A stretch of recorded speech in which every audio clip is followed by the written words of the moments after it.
Boot heels clicked across the planks, quick at first, then fading into the rattle of wagon wheels and the crack of reins.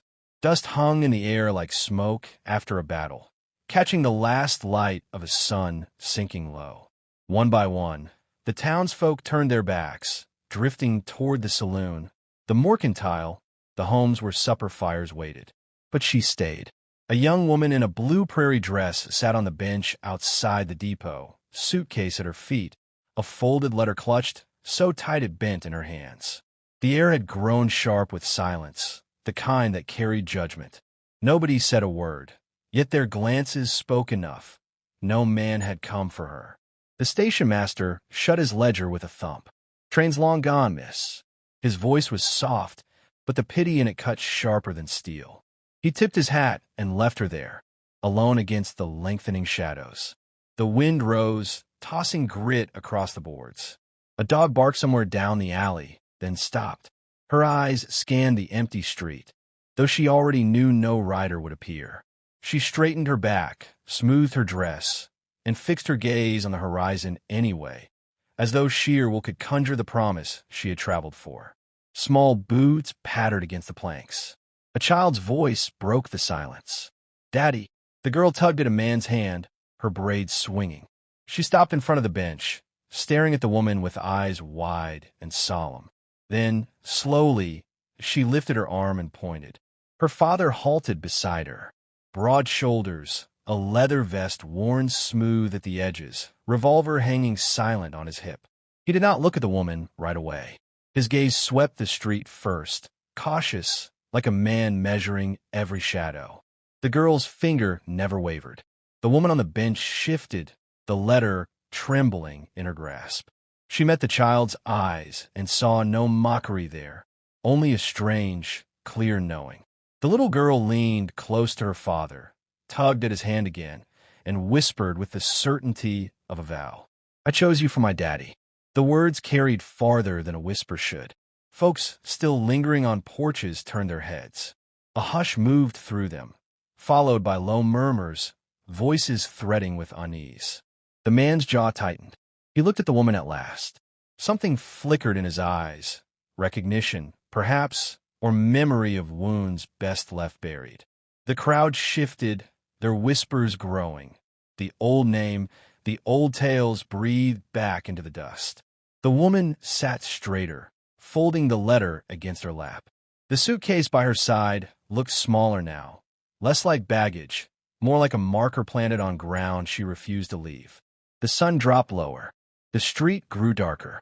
And in that moment, with the child's finger pointing and the town holding its breath, the air seemed to promise that this was no ordinary evening on the frontier. The door of the saloon swung wide, spilling yellow lamplight and the raw laughter of men into the night.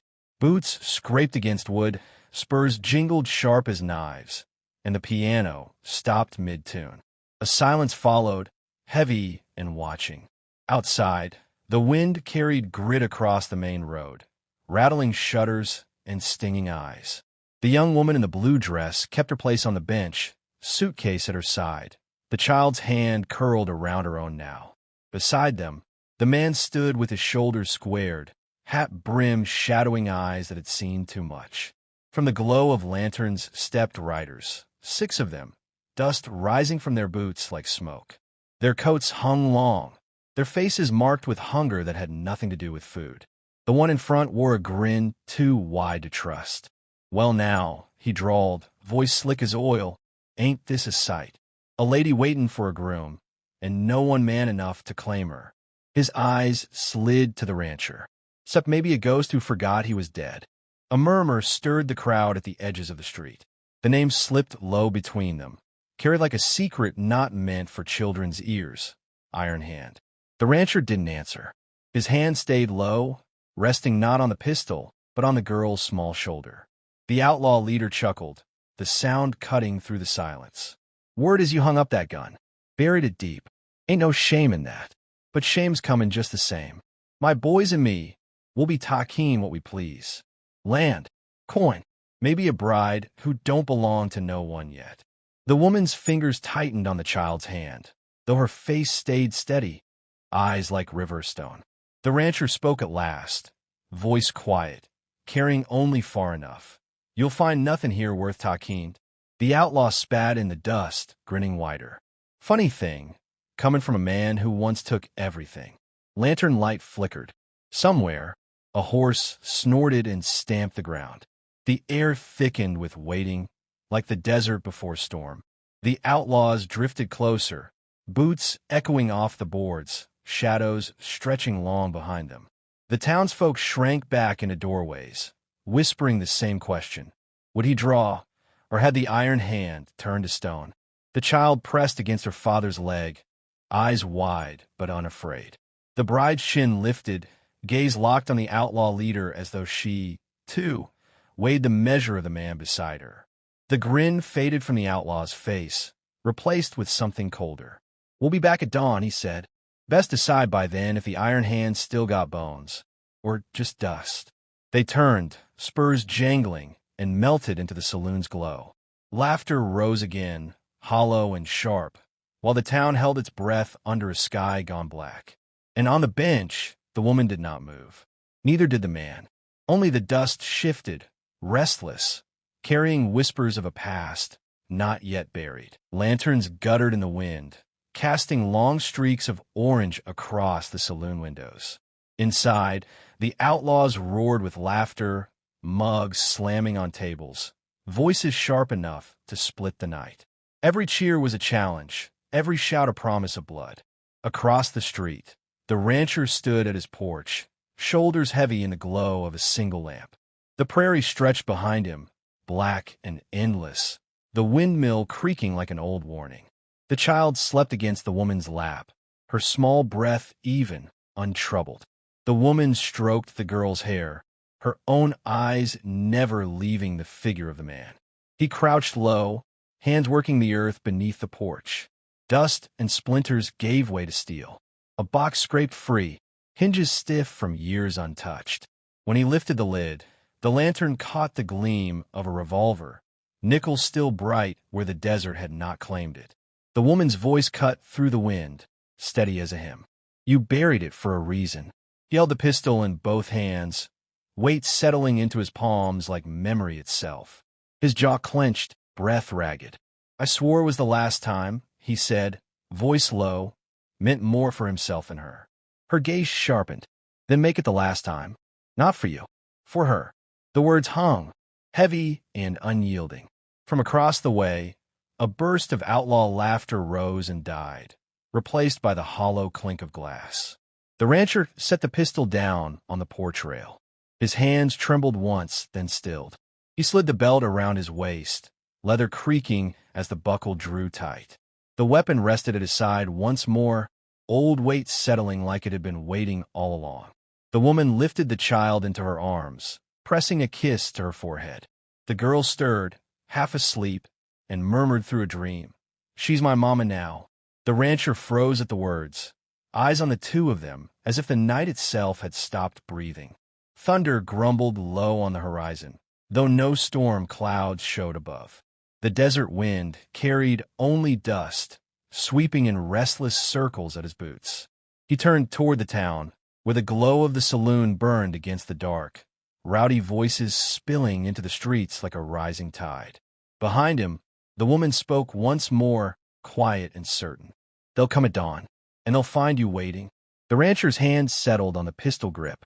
He looked out across the black plain, eyes narrowed against the wind, and whispered a vow the night carried like a ghost. One last time, the lamp on the porch flickered, guttered, then went out, leaving only the dark and the sound of the outlaw's laughter rolling against the bones of the town. The town stood still beneath the hammer of noon. Heat shimmered above the dust. Boards groaned beneath boots as shutters cracked open, eyes peering from the shadows. Horses snorted restless at the hitching posts, stamping the ground as though they, too, knew what was coming. The outlaws were already waiting. 6 figures in the street, guns hanging loose, grins stretched wide. Their leader spat in the dirt, a scar twisting the corner of his mouth. His eyes burned toward the man who walked slow from the far end of town. The rancher's hat brim cut the glare, his coat hanging heavy against his frame. At his side, The pistol rested where it once belonged, metal flashing with every step. Behind him, the woman stood steady on the boardwalk, the child's small hand locked tight around hers. "Thought you'd gone soft," the leader called, voice carrying across the silence. But there he is, the Iron Hand himself. "Come to give us a show." The rancher didn't answer. Dust swirled at his boots, caught by a hot wind that seemed to circle only around him. The outlaw leader grinned wider. "You remember Abilene? You remember who put your woman in the ground? That was me, and I aim to finish what I started." The townsfolk gasped. The name Abilene cut like a knife. The rancher's jaw tightened, shadow falling hard across his face. His hand hovered low, close to the iron at his side. Time stretched thin, brittle as glass. The world seemed to hold its breath. A dog barked once, sharp and sudden, then silence dropped again. The leader's hand twitched. Steel flashed. The first shot cracked like thunder, echoing down the canyon of buildings.